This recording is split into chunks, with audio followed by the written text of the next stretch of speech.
Bonjour, bienvenue sur le salon Studirama Grande École. Je reçois Alexandre Recchia, délégué général du concours Avenir. Bonjour. Bonjour. Deux mots sur le concours Avenir.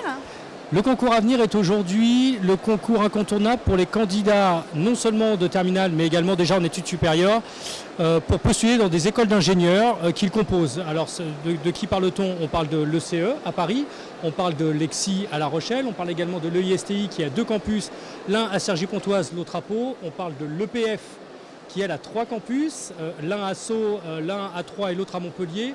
Les Sylves à Paris La Défense et enfin l'Estaca, elle également à deux campus, Saint-Quentin-en-Yvelines et Laval. Voilà, donc le concours incontournable parce que ces écoles ont entre guillemets délégué à ces procédures la sélection de leurs candidats. Pour les élèves issus de terminale, que ce soit des S ou des STI, ils devront passer par la procédure Avenir Bac. Et pour les candidats déjà titulaires du bac, qui sont en études supérieures, Bac plus 1 à Bac plus 4, ils devront passer par la procédure qui s'appelle la procédure Avenir Plus. Le concours Avenir Bac est présent sur APB. Exactement. Vous avez 6 écoles et pourtant ça ne représente qu'un vœu. Exactement. Comment classer ces écoles après le 20 mars? Alors, je vous l'ai dit juste avant, certaines écoles ont déjà plusieurs sites géographiques et chaque site géographique en lui-même représente un vœu. Pour bien comprendre comment fonctionne le système APB, il faut se dire qu'un vœu, c'est un endroit où le candidat va aller s'asseoir l'année prochaine. Pourquoi je vous dis ça?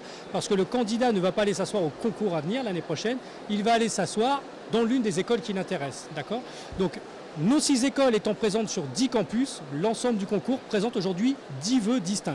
Chaque candidat est libre évidemment de ne classer que 1, 2, 3, 4 ou 10 vœux. Quel que soit le nombre de vœux qu'il tirera de ce concours à venir, tous ces vœux cumulés ne représenteront malgré tout qu'un seul vœu, puisqu'ils viennent d'un concours commun. Donc le système APB qui autorise les candidats à ne classer que 12 vœux, même s'ils mettent les 10 écoles du concours à venir, ça n'en représentera qu'un seul, et ils pourront encore en mettre 11 derrière. Voilà. Je crois que le conseil à donner aux candidats aujourd'hui, c'est que l'ensemble des écoles d'ingénieurs aujourd'hui sont réparties toutes sous forme de grands concours communs. On peut en citer, j'allais dire, 6 ou 7. Ce qui veut dire aujourd'hui que les candidats n'auront pas de soucis particuliers pour classer leurs écoles. Ils n'auront pas de limite. Puisque quel que soit le nombre, le système dont je viens de vous parler pour le concours à venir est valable pour tous les autres concours communs. Quel que soit le nombre d'écoles que l'on classe, ça ne compte qu'un seul. Donc si les candidats sont candidats à toutes les écoles de tous ces concours, ils vont à un moment avoir classé, j'allais presque dire, presque une centaine d'écoles. Pour autant, on ne leur décomptera que 6 ou 7 vœux, puisque toutes ces écoles ne proviennent que de 6 ou 7 concours communs. Donc, simplifions-leur la tâche et disons à tous ces candidats, ne vous inquiétez pas, vous n'aurez aucune limite. Vous pouvez mettre autant d'écoles d'ingénieurs que vous souhaitez.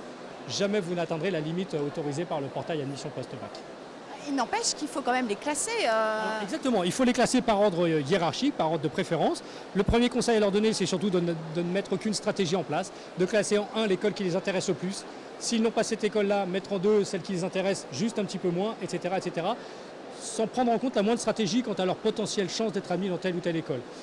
Et la deuxième chose, c'est qu'il faut qu'ils comprennent qu'ils peuvent interclasser toutes ces écoles sans aucun problème. Mettre une école d'un concours, mettre une école d'un autre concours, mettre une classe préparatoire, remettre une école d'un concours, mettre un IUT, remettre une classe préparatoire, etc. Le système admission post-bac n'autorise pour chacun des candidats qu'une seule et unique liste de vœux. Donc comme on n'a qu'une liste, on autorise les candidats à tout mélanger dans cette liste et à tout interclasser. Alexandre Recchia, merci.